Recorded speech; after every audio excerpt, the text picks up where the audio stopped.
I got a question from Scream Name Keeping It Real. The question was, should I invest or put my money underneath a mattress?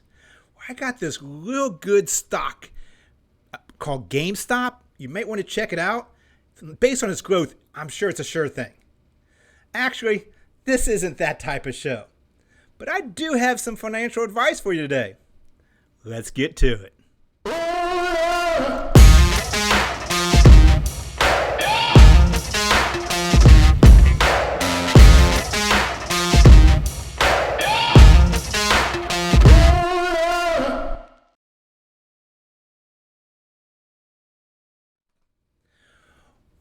Welcome. Another episode of IBF On Demand. I'm your wise but very frugal host, Eric Wilson. You can find me at eric@ibf.org. That's eric@ibf.org.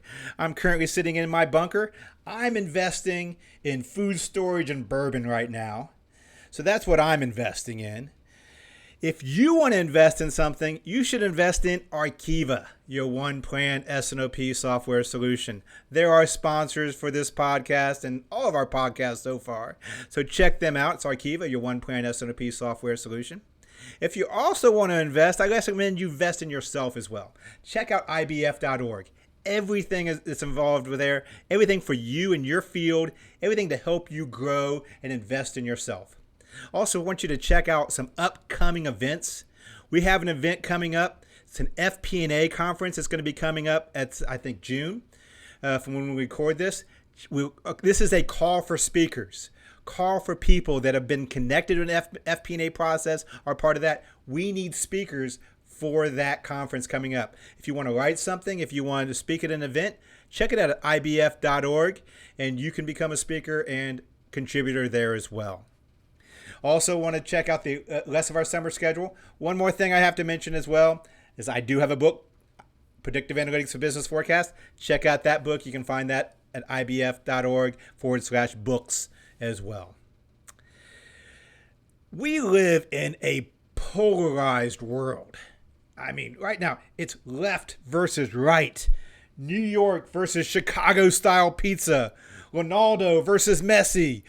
I mean, demand planning versus finance. We are divided. This is a divided world. I want to be a uniter. I want to bring people together. Now more than ever, we need hope over fear, truth over lies. In the immortal words of Queen Latifah, UNITY. That's what this show's about. Today, we're going to be bringing in finance and talk a little bit about the financial role and understand exactly where it fits in S&OP, a little bit about them, and how we can start working together. It's imperative that we really start to build those bonds and work together. At Tempur-Pedic, we actually had a very strong S&OP and finance relationship, and that's what we're going to talk about today and learn a little bit about the FP&A process. I have a very special guest today. John Davis was the Vice President of Finance and Accounting at Tempur Sealy International. John served in the United States Marine Corps, Semper Fi, where I think he learned a lot about collaboration and working and leading teams. He is a certified public accountant, over 20 years experience in the field of corporate finance and accounting. I said we worked together for several years back in 2011 and set the stage for S&OP finance collaboration at Tempur Sealy. Help me welcome John. So, hey, John, thank you for joining me. Long time no see. Yeah, thanks, Eric. I appreciate you having me on. Looking forward to it.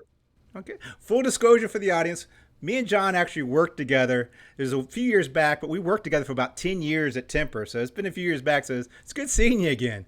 Yeah, you too. Hopefully you're staying warm, staying out of the ice. Yeah, I'm sitting in my bunker right now, so I'm okay right now. So snow's not going to get me down here, so I'm fine. That's great. So what we wanted to talk today about was actually working together. I said we worked together for quite a few years, but we come from different backgrounds and different functions. You're in finance. I was in demand planning. I was right. I tried to explain this to you quite a few times. You know how it was. That's right. But we figured out a good way to work together at Tempur, and I wanted to kind of share that with the audience and share some other things about finance as well, and find out, hey, guess what? We're working towards the same goals a little bit. So first of all, I want to talk a little bit about how we exactly started working together at Tempur, early days in the S&OP type situation. I mean, you had a need in finance, and we had something that be able to help you out. How exactly did you see that synergy occurring back then? Well, one of the interesting things, Eric, if everything is going smooth and exactly as you expected, forecasting is pretty easy. Unfortunately, I don't know if that's really what happens all the time. And if you think back in 2011, when you and I were first working together at our company, we were in some unprecedented growth. I mean, we were having quarters of 50% growth, 35% growth, and we were trying to catch the upside. Then we went into 2012. In 2012, we went exactly the opposite, and we were trying to catch the falling knife. So when you talk about, kind of a relationship because of necessity, it was really a good time because things were not going as we expected.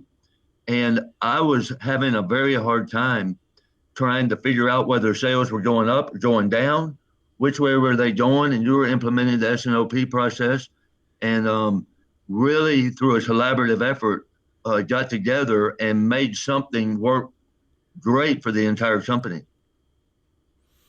So you mentioned that beginnings of the S&OP, and really, Tempur was unique in that S&OP really started as a demand and finance collaboration. Is how really as S&OP started at Tempur-Pedic type situation. So what were the main things you were looking to get out of an S&OP? What were your objectives of that S&OP process at that time? Yeah, well, if you think about the role that I had then, somewhat similar now, is I'm trying to provide monthly financials, forecasts, looking forward. So I'm not talking about behind with the accounting side, but instead the forecast side, and keeping the business, particularly the executives, but the entire business, informed as what do we think our top line is looking like? What do we think that our inventory levels are supposed to look like? If we're in the middle of a product launch, how should we think about new products going out, end of life on old products? And prior to that, we would use a lot of just percentages, rates, nothing real specific. And in some ways, try to guesstimate it. I laugh. We used to call forecasting a lot the fingers crossed. Yeah, this is what we're expecting, I hope. And so trying to get a lot more clarity looking forward to give advice to the business. And then I think just as importantly was something that the entire business was aligned to. I call it the one version of the truth, that we didn't have operations using one set of numbers, marketing using a set of numbers, finance using a set of numbers. And then I would walk into the room with the executives and explain, all right, here's what we're seeing. This is what we expect. And then I'd have the operations guy, hey, wait a minute. That's not what I have on my paper. And this lack of one version of the truth really bothered me a lot. And I think you probably heard me say that back in those days, Eric. And that's what really looking for, whether or not we were right. I was probably more right than you were, but right or wrong, we had that one version of the truth, and the entire business was rowing in the same direction. And and that's so important as well, as far as getting that one number attitude for, and the single number of truth, and you were a huge proponent of that, and I think that's what really made S&OP successful at Tempur Sealy. And when we talked about that, because we had a demand review, finance was actively part of that, as far as we built a consensus number. And I remember one of the things that we did there was finance would then 1, 2, 3%, I forget what it was, you couldn't deviate from that number then on a month on your rolling as far as budgets. That is what your number was as far as a certain percentage. So you held to those consensus numbers is what you did. Yeah, and if you remember, Eric, we would have as it grew, we would have the head of operations, so head of manufacturing, and then we would have the head of sales. And you would present, and I would kind of give what the financial view, how it would look. We would have that rate variance, and to the extent we had to, if we did go over it, those two executives would sign off. But the great thing was they knew why, and usually it was in those times of a falling knife. And I was always a bit under the finance guys always faced with a bit of having some financials, giving it to the CFO and the CEO, and they may say, "Look, we don't want to put those kind of numbers out there right yet. Let's see." Whereas you and I were trying to work off of, this is the best line of sight. Let us give you the best line of sight that we think it, and then we can adjust. So we would adjust off that, but once again, we were all aligned to why we made an adjustment if the executives felt, a need to move one way or the other. Yeah. And you mentioned that. I mean, it made my job in planning, demand planning, a lot easier because my focus was presenting an unconstrained view of this is what based on the sales, based on the science, based on this magic, putting it together, saying, hey, this is the best view we had going forward. And it took the pressure off of me. So, because all I had to do was provide what I thought was going to happen. Then, as a collaboration, we came together and really fine-tuned that to what the business wanted to align on. And it made, I said, my job easier, but also made the process work a lot better as well. So it worked real well. Yeah, and Eric, if you were sitting here today, because it's been several years, and a lot of credit to you. You started this process here, and what I really always push people to do is advance the ball down the field. All right, we've got something that works. Let's make it even better. And so now what you would see in that kind of demand review, because the other side we don't talk about is supply. Yeah. And a lot of times the supply and the demand can conflict a bit. And especially, let's say that we're coming up on a product launch and we need to either ramp up or ramp down inventory. Well, that supply view may look a little bit different than what our demand view is doing based on what we want to do with inventory. And that's very important for people to stay in tune with. So what we have now is on top of those executives, the head of operations, the head of sales, we have a brand team. So the marketing, the brand group, we have a logistics group, and then we have finance. So we have some key stakeholders around the wheel that are coming together, that are trying to provide input to the S&OP team that everyone's aligned on. This major customer coming on board, this major customer going away. We need to build inventory for this reason. Everyone stays aligned, and you can't express enough how well it works when you have all the right people at the table and everybody on the same page. Yeah, that's what I mentioned in there real quick. You mentioned the brand. Tempur's got a very strong brand, and it's the new products and innovation that really has made Tempur what it is today. That we brought into the S&OP process too, and I think that was something finance struggled with as well, is on new products. I mean, brand can have some optimistic views and a business case of what's going to happen. I think that S&OP helped bring a collaboration to that process as well and give you real numbers of what to expect, cannibalization, launch, customers going to take it. Bringing that new product and product reviews into an S&OP process helped you guys out as well. Couldn't disagree more. I mean, you use the word optimistic view. Yeah. Sales guys generally are very optimistic, especially with a product launch. You use the word cannibalism. They hate the word cannibalism. I think they would say there's never been a cannibalistic product ever. They would go the other way. They would say the only word John knows how to use is cannibalism. But you're exactly right, because I would express, hey, look, there's no way this product at that price point, it seems like it would take away from other slots we have on the floor. You were able to come in with S&OP and show real life data. Look, here's the slots. Here's what happened the last time we had a product launch. Here's what our velocity's been. Here's what you can expect it. And when you start putting the data out there, it helps people to get their head around and see it on paper. This is what's going to happen. But the other thing that's really important with it, Eric, and it's something that I think you did really well, and I think I do well, is the communication side. You can throw a bunch of data out there, and think about throwing that out to a marketing guy, to a sales guy, or gal.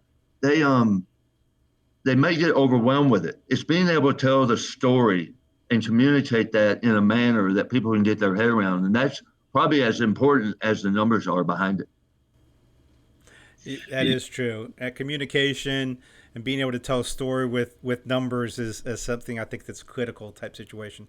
And you did a good job. I mean, you had a phenomenal team there, and I'm assuming you most likely still do, knowing you.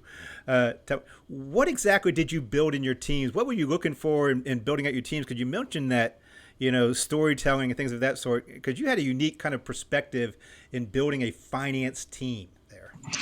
Yeah, I would say I appreciate that, and I would say the team has grown and it's gotten even better. One thing I would say is on this comment, I'm talking finance, although I believe it with our accounting group as well. But my finance group should be unique depending on the company and your approach. I have what I call an embedded finance organization. I have a FP&A team that does the forecast, and that is the group that directly works with the S&OP group in collaboration.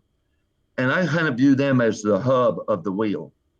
Then I have the spokes out, and I have a finance group or person that supports every aspect of the business operationally, marketing, sales, and the various sales groups, supply, logistics, manufacturing.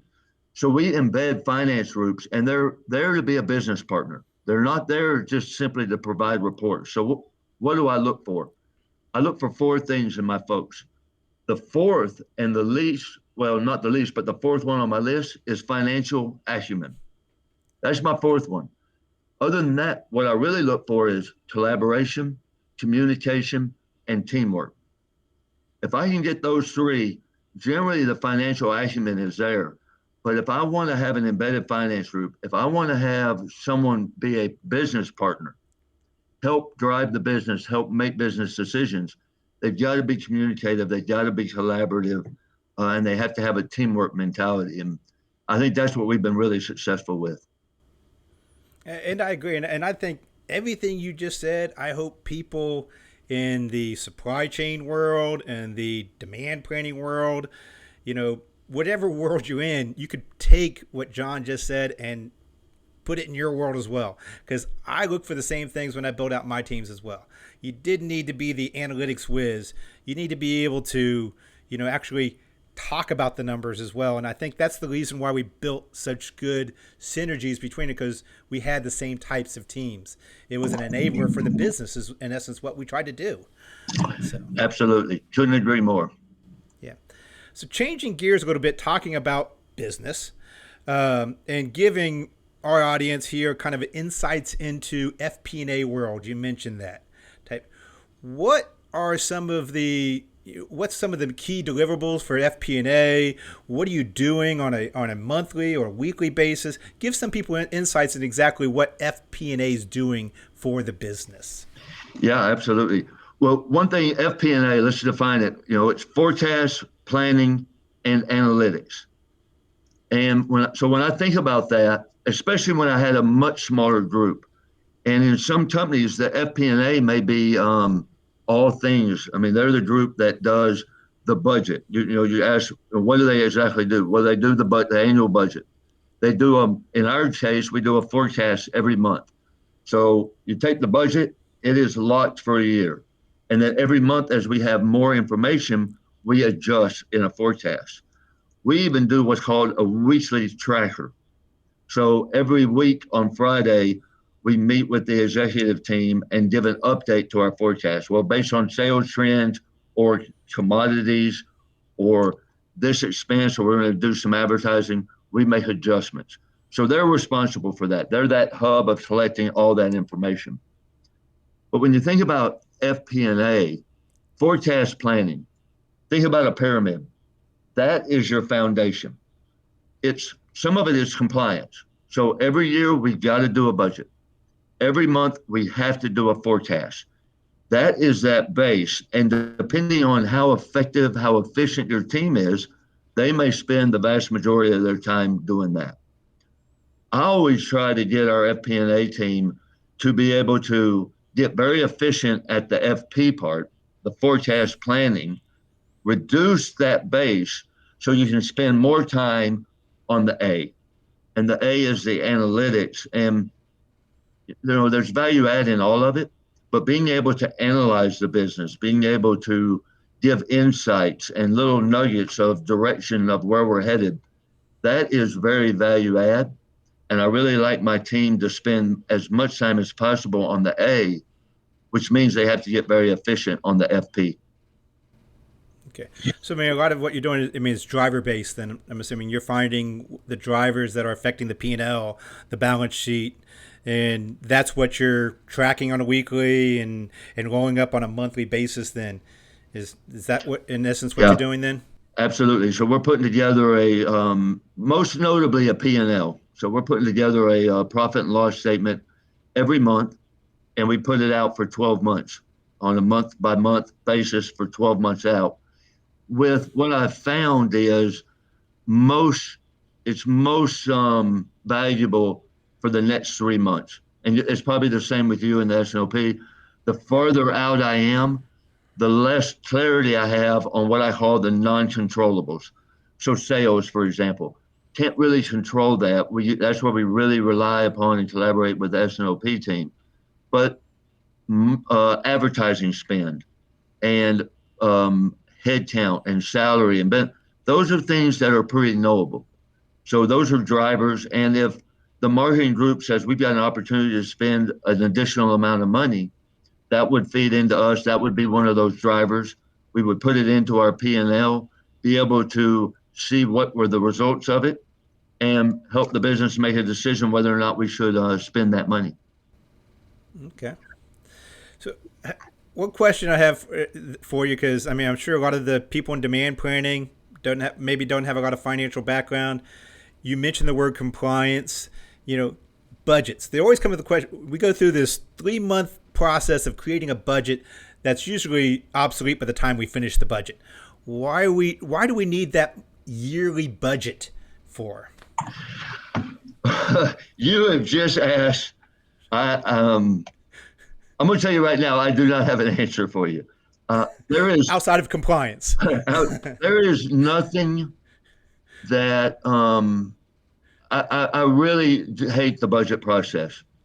And a lot of people are going to this rolling 12-month forecast budget, whatever you want to call it. We have looked very hard at that and are still struggling to make it work and get there. So I would say we are still in this historical pattern that in July, we start the budget process and we need to be done by October, November. And then by January, it's, I'm just hoping is it still have some relevancy. Now, why do you do it? There's still a lot of compensation measures that are tied to an annual budget. There are still,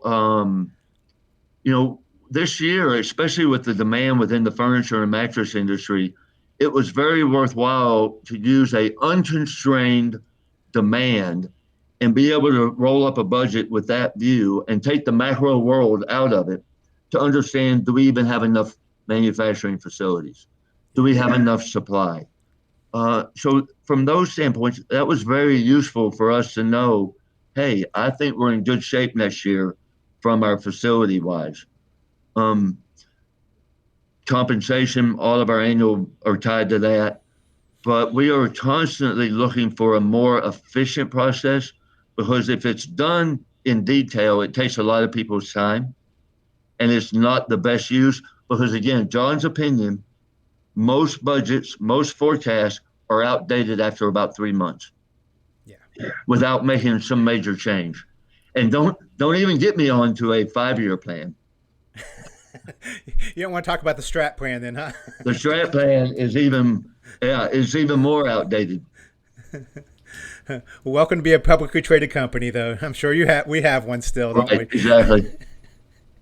The other thing too is I'm thinking it sets the budgets for other departments. So you're going to have a ad spend based on those budgets type situation, and as things change, you can make adjustments on the monthly S&OP, monthly FP&A process, but the original, hey, here's your buckets based on those budgets as well. So those things come out of it as well. That is probably the area that is the most beneficial is, Yeah. and it's also been the most problematic because a lot of departments, it's difficult for them to say, hey, what are we going to spend over the next 12 months? But we've gotten very good at having people put together what their expected expenditures are.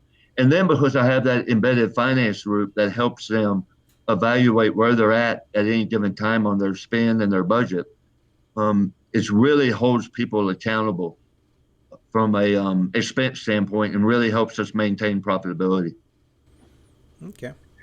Well, we only have time for probably one more question. So I said, mention the audience here. It's people like myself. It's the demand planners, it's the forecasters, people involved in the S&OP process, some supply chain folks out there as well. Okay, you're sitting in the finance role. Now, what would you like them to know, or what pieces of information do you need from them on an ongoing basis? If they're sitting in a company, not working with finance, how do they bridge the gaps? I know there's a lot in there, but I'm giving you the floor here for the next couple minutes to kind of give them some advice on building what we had together. Yeah, well, we've said a lot about collaboration and communication. You got to create the relationship. There's nothing more important in a company than having the relationships. So it starts with that, and I would say, don't try to go out and move the world. Find some influential people within the various places and try to develop a relationship, and they will help you get the momentum. And then the momentum becomes like a wave, and then it can't stop, and the culture of the company changes. But I tell you where finance, if you get down into the specifics, most finance groups will be doing a forecast or a budget with a sales number and a rate. It'll all be in dollars.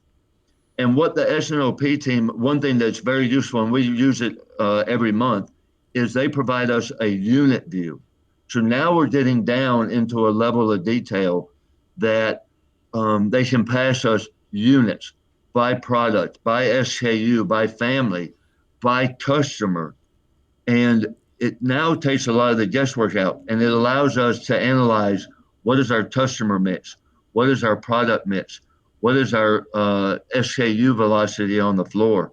A lot of insights that we would not otherwise have in finance if we were solely relying upon dollars times the rate. So if you really want to make your finance group and you want to inroad, start showing them how you can provide them the unit level detail that allows that analytics side to get even more powerful. That's a wonderful way to wrap it up. Wish we could spend more time together. I'm coming back to this area. We'll have to meet one day, have some lunch when I'm back in town. That'd be great, Eric. And I really appreciate you inviting me on. Not a problem. Appreciate you having you. So thank you very much. All right. Thanks, Eric. Thank you. Bye. Okay. Listen to this job description. Collecting data, identifying drivers, creating a forecast, trying to explain it. Sounds a lot like what you're doing. Guess what? That's the same exact thing they're doing as well. And that's the reason why we really need to find those synergies and points we can start working together. Demand planning, I've said it multiple times, it needs to be about more than just supply chain. S&OP must be about more than just balancing supply and demand. It has to include the finance piece as well. FP&A, you need to be about more than just a P&L statement or balance sheet. Demand planning, we're not just aggregating sales. And guess what? Finance, you're not just collecting sales data. With limited resources, more complexity, similar jobs and goals that we're trying to accomplish, we need to collaborate. And right now, it's either collaborate or die. Demand planning, we have certain things we're good at. We understand that forecasting process. We understand how to bring in the inputs and bring it into a consensus. We understand time series, trends, seasonality better than anybody else in the organization, and we can help bring those to other functions as well. He mentioned that storytellers. That is our job description. We are storytellers that use language and numbers as our language. That's what we need to do. We need to understand bias. We understand that conservative and over-optimistic functions, and we can bring those bias and rip away those biases into a consensus forecast. That's what we do. Guess what? Finance, they have unique skills as well. They understand the financial process. They understand the dollars that really drive the bottom line to the business. They have the ears of the executives and understand the language that the executives talk as well. They can decipher the units and the forecast into currency and dollars and language that everybody else understands and the executives as well. They have a critical eye for spotting anomalies and being able to balance things. And they understand the key metrics and the drivers of the operations and sales. Together, what we can do now is start to reduce the latency in the process. One of the key things that we found we could do was we had duplications of processes, duplications of inputs. By bringing it together and building one process, an S&OP process that had finance, demand, operations, sales, everybody tied together, we actually reduced the latency of the total process because we found one team was working on one while another team was working on the other, and we can bring those into a consensus plan. So we could actually see things sooner. They can see things sooner because we can bring it to their attention. We can see financial impact sooner because they're being able to dollarize our plans. We are working on drivers together. He mentioned a driver-based type plan. That's one of the things we can do. It's not just ratios that they're throwing in with sales. Here's a marketing spend, so it's going to go up. We can actually put some science behind it and actually fine-tune those ratios for them. And they can help us discover what ratios are truly driving business as well. One number attitude. John was a huge proponent. I'm a big proponent of it as well. I think that's one of the reasons we work together so well. But at the same time, that's one of the things that really comes from working together from my finance and demand planning is that one number attitude that really drives an overall organization. And when you have that one number and everybody's aligned to those, you're now driving better insights. Working together drives better insights for the organization to operate off of. It improves your S&OP. It improves your demand planning. You're sharing resources. You're sharing skill sets. Across the board, it's beneficial to start reaching out to your fellow analysts, your fellow people in finance, and find those common ground. All I do is recommend walk a mile in somebody else's shoes, understand finance a little bit, understand brand, product, sales, supply chain, understand what everybody else does, walk a mile in their shoes, because guess what? You can find out there's ways they can help you, and there's small wins and ways you can help them as well. My name is Eric Wilson. This is IBF On Demand. You can find me at eric@ibf.org, eric@ibf.org. This is the end of another awesome podcast. I want to thank Arkiva. Said invest in them as well. Your one plan S&OP software solution. We do have an FP&A conference coming up, so all you finance people that happen to be listening in because they had finance in the title, I got you to listen. Please check us out, ibf.org. We have a conference. I have a call for speakers. Be one of the speakers coming up at an upcoming conference. Always looking for speakers at all the other conferences as well, so please check out ibf.org.